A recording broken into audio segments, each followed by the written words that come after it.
The Glasses of Truth and the Mystery of the Old Quarter. Adel was a kind young man living in a bustling, popular quarter in the heart of Cairo. He worked in a watch repair shop he inherited from his grandfather and was known for his honesty and kind heart. But this kindness was the cause of his troubles. He believed everyone and was always a victim of swindlers and deceivers. One day, while cleaning an old box of his grandfather's, he found a pair of simple, brass-framed medical glasses. Their lenses were strangely clear and pure. He put them on out of curiosity. At that moment, his neighbor, Abu Sari, a man known for his constant complaints and illnesses, entered. "Ah, Adel, my son, my back is hurting me and I can't move," Abu Sari said in a pained voice. But Adel didn't just hear these words. He saw something else. He saw Abu Sari's words coming out of his mouth in a deep red color, like letters of flame. Adel was shocked and took off the glasses, and everything returned to normal. He put them on again and saw the red words once more. He realized the astonishing truth: these were no ordinary glasses. They revealed lies. So, would this new ability be a blessing or a curse for a kind young man like Adel? And what dangerous secret will he uncover in his quiet neighborhood?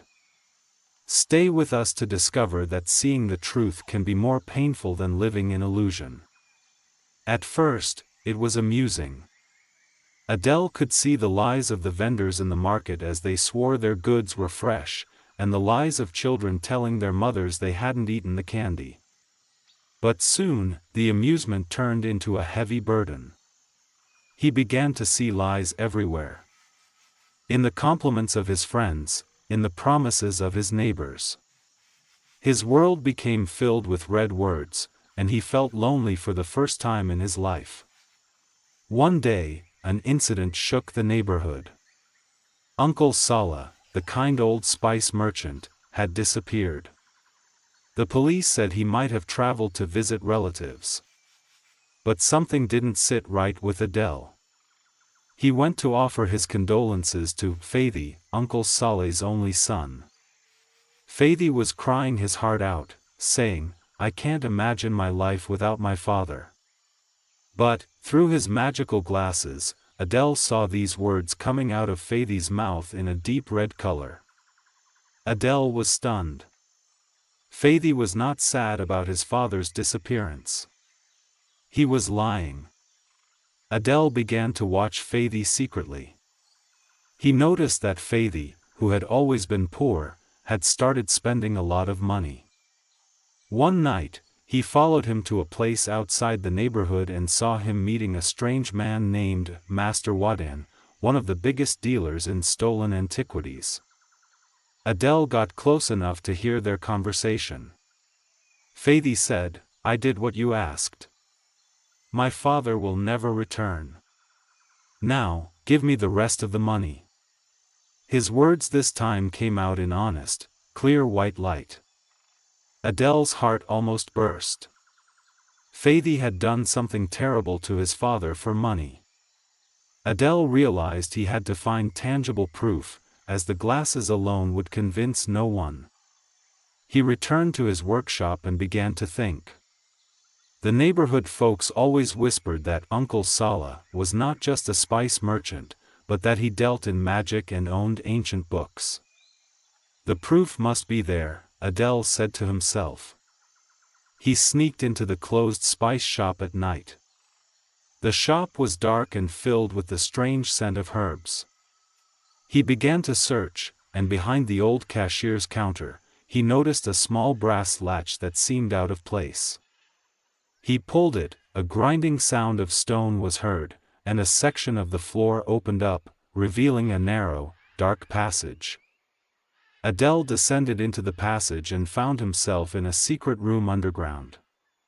The room was filled with melted candles, strange symbols drawn on the walls, and jars containing frightening things.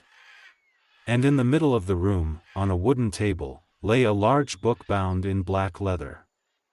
Adel opened the book, and on the last page, he found what he was looking for. It was a message written by Uncle Sala, in a trembling hand, saying, "If anything happens to me, know that my son Fathi has sold me to the antiquities dealer Wadan. They found out that I possess a map to an ancient pharaonic tomb inside this book, and they want it at any cost." Adele took the book, feeling the weight of the world on his shoulders.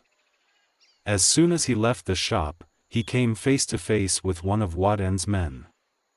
"He's here," the man shouted. A deadly chase began in the dark alleys of the popular quarter. Adele knew the neighborhood like the back of his hand. He jumped over vegetable carts and slipped through narrow passages, with Wadan's men following him like shadows. He reached an open square, only to find Wadan himself waiting for him. Wadan laughed a cold laugh and let out a sharp whistle. From one of the alleys, two huge, ferocious dogs emerged, their eyes gleaming with hunger and savagery. "Bring me the book!" Wadan shouted. Adele ran with all his might, the dogs barking behind him. He jumped over a short wall into the courtyard of an old building, but the dogs were faster and cornered him. At the moment one of the dogs was about to pounce, Adele threw his tool bag on the ground. Tiny, shiny gears and metal pieces scattered, distracting the dogs for a second as they stopped to sniff them. That second was all he needed. Adele quickly climbed up the old water pipes and reached the roof of the building. Wadan and his men arrived and began to climb after him. Adele realized he couldn't reach the police station. But he saw the solution, the minaret of the old mosque. He jumped from roof to roof, reached the minaret, and climbed its dilapidated stairs. He stood on the upper balcony, and instead of ringing a bell, he did the only thing that could wake up an entire neighborhood. He put his hands to his ears and let out the call to prayer in a loud, powerful voice, even though it was not the time for it.